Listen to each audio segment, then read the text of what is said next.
بسم الله الرحمن الرحيم وبه نستعين والصلاة والسلام على سيدنا محمد وعلى آله وصحبه أجمعين أما بعد فأعوذ بالله من الشيطان الرجيم بسم الله الرحمن الرحيم اسٹینڈ وہاں سے لیجیے نا وہاں جائیے قل هل يستوي الذين يدعون والذين لا يدعون لگا ہوا ہے وقال النبي صلى الله عليه وسلم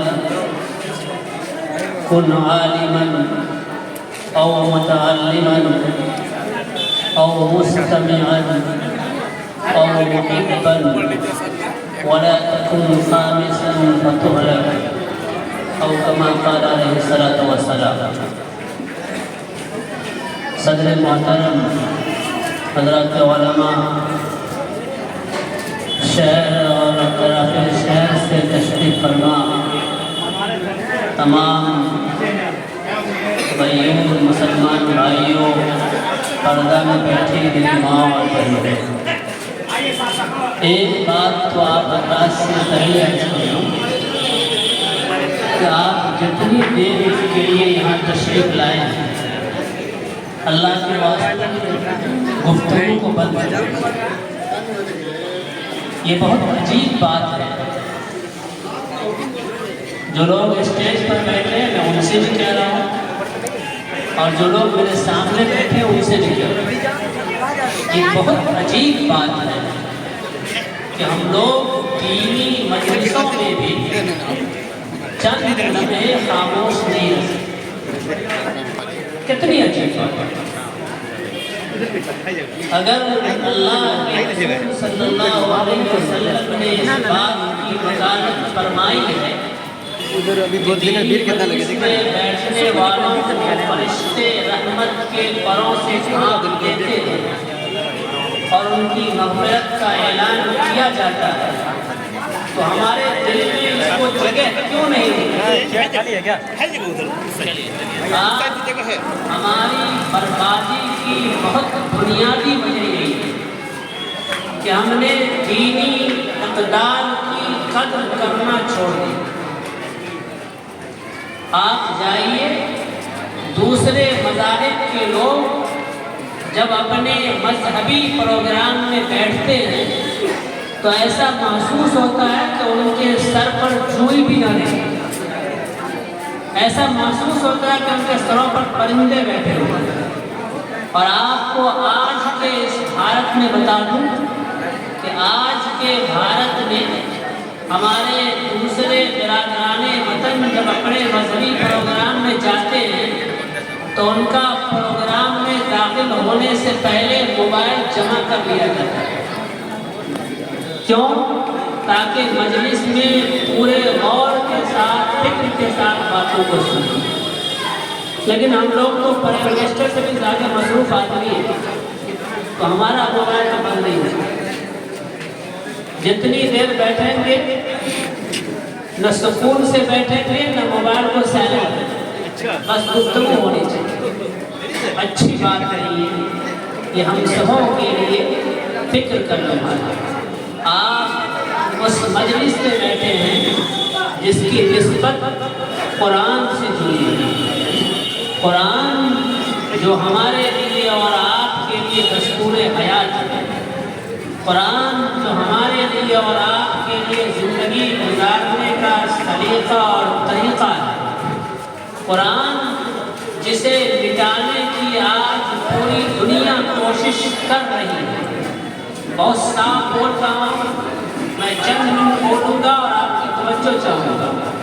آج پوری دنیا کی مشنریاں اس بات پر قوت خرچ کر رہی ہے کہ قرآن کو ختم کیا جائے، قرآن والوں کو ختم کیا جائے. لیکن آپ یاد رکھیے اللہ نے قرآن کی حفاظت کا ذمہ بھی لیا ہے اور قرآن والوں کی حفاظت کا ذمہ بھی لیا ہے. اگر آپ قرآن والے بن جائیں تو اللہ آپ کی حفاظت کرے گا، اور اگر آپ قرآن والے نہیں بنیں گے تو جو حالات ہیں وہ آپ کے سامنے اگر بدر کے میدان میں اہل قرآن کی، قرآن والوں کی اللہ حفاظت کر سکتا ہے تو بھارت میں مسلمانوں کی حفاظت اللہ کیوں نہیں کر سکتا؟ آج اس ملک میں مدرسوں کی نسبت سے آپ نے بہت باتیں سنی. آج اس ملک کے صوبے میں مدرسوں کو اسکول میں بدل دیا گیا. کیوں بدلا گیا؟ اس لیے بدلا گیا کہ مدرسوں میں مذہبی تعلیم ہوتی ہے اور مذہبی تعلیم کے لیے حکومت اپنے پیسے خرچ نہیں کرے گی. آپ کو سمجھنا ہے، ہم کو سمجھنا ہے کہ کیا ہمارے مدرسے حکومت کی بھیک پر چلیں گے یا ہمارے پیسوں سے چلیں گے. آج اگر مہنگا سے مہنگا اسکول مسلمانوں کا چل سکتا ہے تو مدرسے کیوں نہیں چل سکتے؟ ہمارا ذہن یہ ہونا چاہیے کہ اگر ہم اسکول کی تعلیم پر 5,000 روپے ماہانہ خرچ کرتے ہیں تو ہمیں دین کی تعلیم پر کم از کم 2,500 تو ماہانہ خرچ کرنا چاہیے. اگر یہ مزاج ہمارا نہیں بدلے گا تو ابھی آسام میں مدرسے اسکول میں بدلے، بہت جلد آپ کے بہار میں اور پورے ملک میں وہ حالات آئے. آپ کو اس ملک کے دستور اور آئین نے یہ حق دیا ہے کہ اپنے ادارے قائم کیجئے، اسے چلائیے. تو آپ کی اور ہماری ذمہ داری ہے کہ اپنے اداروں کو چلانے کی فکر کیجئے. آج آپ دینی اداروں کو زکوٰۃ کی رقم احسان کے ساتھ دیتے ہیں. میں بہت صاف بول رہا ہوں. جب رمضان میں ہمارے علماء آپ کی خدمت میں جاتے ہیں تو آپ زکوٰۃ کی رقم دیتے ہیں، 2-4 سنا کر دیتے ہیں، جبکہ وہ رقم وہ ہے جس کا دینا آپ پر فرض ہے، آپ کی مجبوری ہے. اور خدا نہ خواستہ اگر عطیات کی رقم دینی ہو پھر تو اتنا سناتے ہیں کہ بیچارے علماء سر جھکا کے چلے جاتے ہیں. ایسے آپ کے ادارے نہیں چلے. اگر آپ کو اس ملک میں عزت کے ساتھ، شریعت کے ساتھ، سنت کے ساتھ، قرآن کے ساتھ جینا ہے تو دینی اداروں پر اپنے ذاتی پیسے خرچ کرنے پڑیں گے. اور آپ کو اس حوصلے کے ساتھ کہنا ہوگا کہ حکومت سن لے، ہم اس کے بھیک کے محتاج نہیں ہیں. ابھی ایک بات آئی اور چلی گئی کہ اس مدرسہ کو بورڈ سے ملحق کرنے کا آفر آیا. یہ بورڈ سے آفر نہیں آتا ہے، یہ مدرسوں کو ختم کرنے کی پلاننگ کی جا رہی ہے اور اسے ہمیں سمجھنا ہوگا.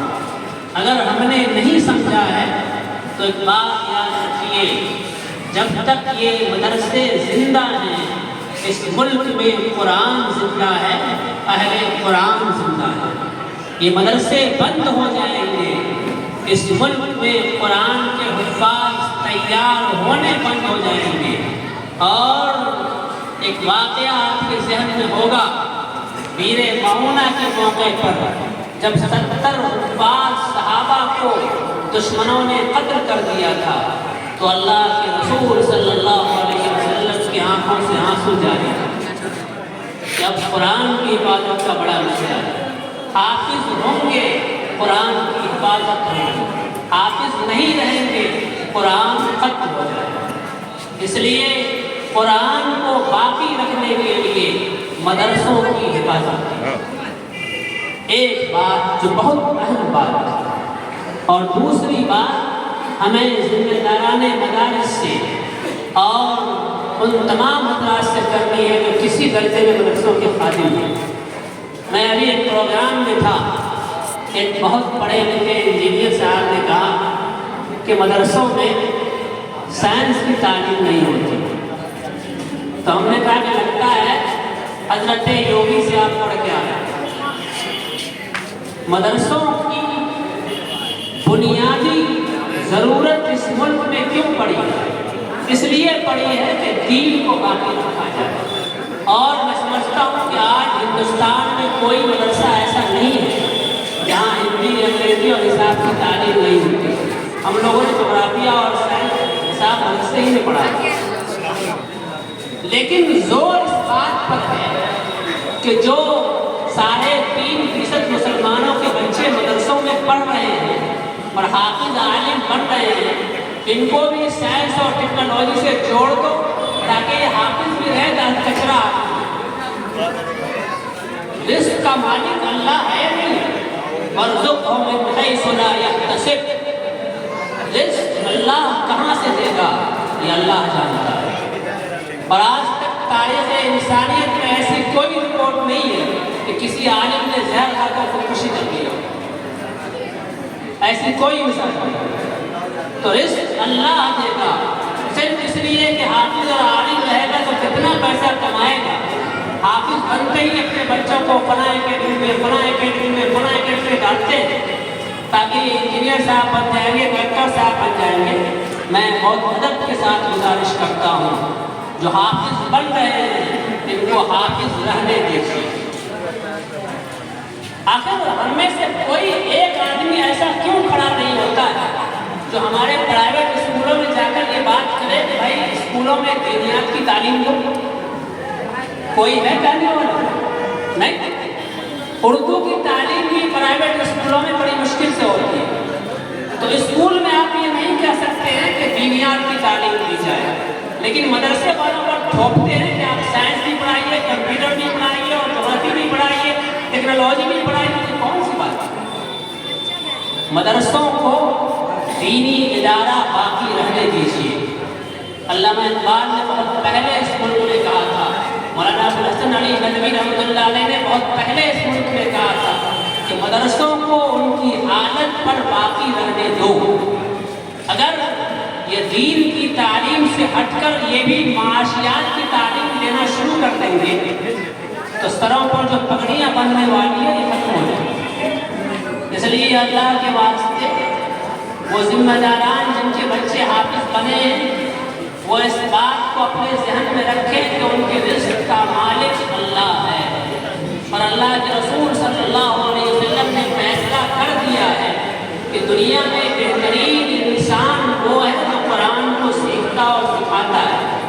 جسے اللہ کے رسول صلی اللہ علیہ وسلم نے دنیا کا بہترین انسان قرار دیا، اللہ تعالیٰ اسے رزق کے لیے محتاج نہیں بنائے گا انشاءاللہ.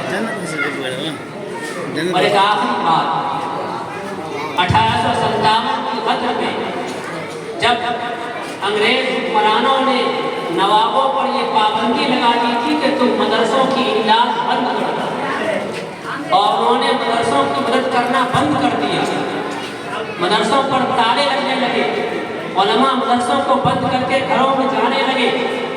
تو دہلی اور اس کے مدافعات میں گھر کی عورتوں نے اپنے گھروں کا آدھا غلہ لے جا کر مدرسے میں پہنچایا اور مدرسہ کے علماء سے کہا کہ مولوی صاحب آپ لوگ اللہ کے واسطے مدرسہ بند مت کیجیے گا.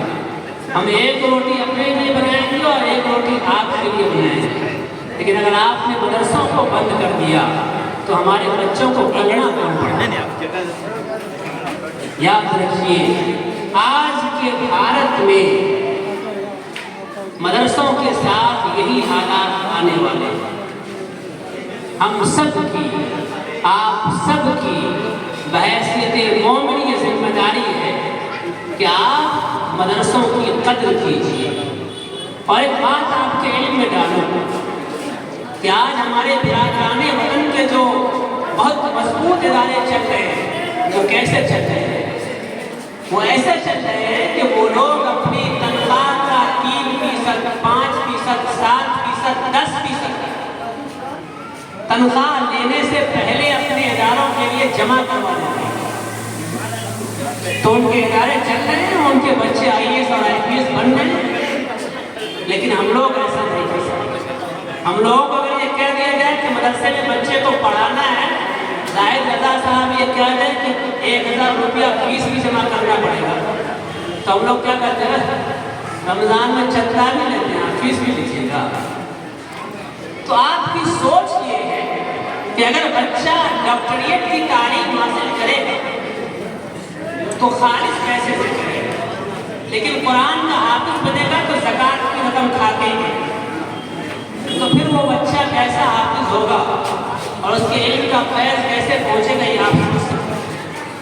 اس لیے اگر عصری تعلیم پر اپنے ذاتی پیسوں کو خرچ کرتے ہیں تو دینی تعلیم پر بھی ذاتی پیسے خرچ کرنے کا مزاج بنائیے، اور یہ طے کیجیے کہ اس ملک میں ہم رہیں گے تو شریعت کے ساتھ رہیں گے، قرآن کے ساتھ رہیں گے، مدرسوں کے ساتھ رہیں گے، مسجد کے مناروں کے ساتھ رہیں گے۔ اور حوصلے کی بات کہہ دوں، اللہ نے آپ کو یہ حکم دیا ہے کہ آپ صرف اللہ سے ڈریے۔ آج آپ کو ڈرانے کی کوشش کی جا رہی ہے، مختلف پیرایوں سے آپ کو مرغوب کیا جا رہا ہے، بزدل کیا جا رہا ہے۔ آپ قرآن والے ہیں، قرآن میں آپ کو اللہ نے یہ پیغام دیا ہے کہ آپ صرف اللہ سے ڈریے۔ تو اللہ کے بھروسے پر، اللہ کی شریعت پر عمل کیجئے، قرآن کو اپنے سینوں سے لگائیے، اس کو پڑھیے، اس کو پڑھائیے، اس کو سمجھیے، اس کو سمجھائیے۔ انشاءاللہ دنیا کی کوئی طاقت آپ کے سامنے کھڑی نہیں ہوگی۔ اللہ تعالی ہم سبوں کو اپنے حفظ و امان میں رکھے۔ ربنا تقبل منا انک انت السمیع۔ جزاک اللہ خیر الکلام ما اللہ ودلہ۔ بہترین گفتگو